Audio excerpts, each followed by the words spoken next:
Jour après jour, les petites tours ont vu le jour tout autour de l'île aux complexes contours.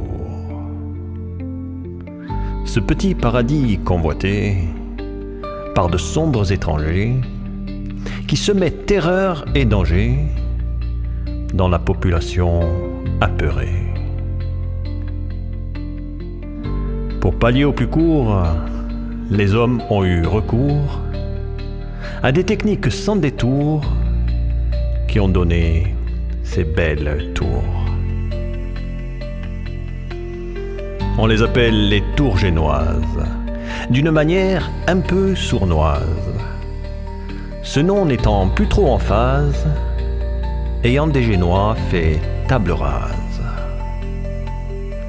Tour de la Giralia ou la célèbre de Nonze, surveillant les sanguinaires ou Santa Manza, éblouissantes par leur magnifique aura, jamais plus personne ne les oubliera.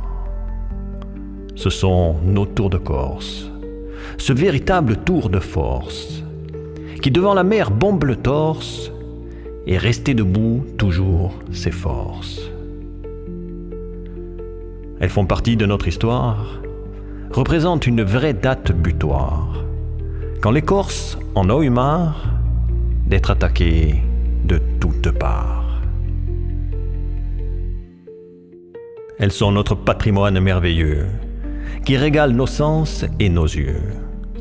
Leurs présences ont rendu les gens heureux, elles sont maintenant devenues un beau terrain de jeu.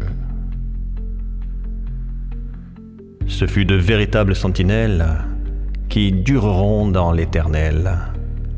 L'homme a décidé de les refaire belles, à notre terre elles resteront fidèles. En faisant le grand tour des tours, je redécouvre chaque jour, avec passion et grand amour, l'histoire de mon île que je parcours. On en dénombre plus de 80, tout accessible par de beaux chemins. Grâce à ces belles petites tours, le peuple corse existe toujours. Il aurait pu être totalement exterminé par des prédateurs sans cœur et sans pitié.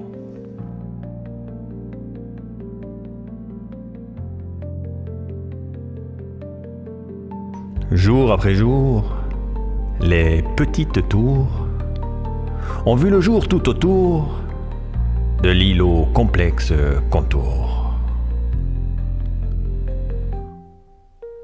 Ce sont nos tours de Corse, véritables tours de force, qui devant la mer bombent le torse et rester debout toujours s'efforce. Un grand merci, petite tour, si grande par leur parcours.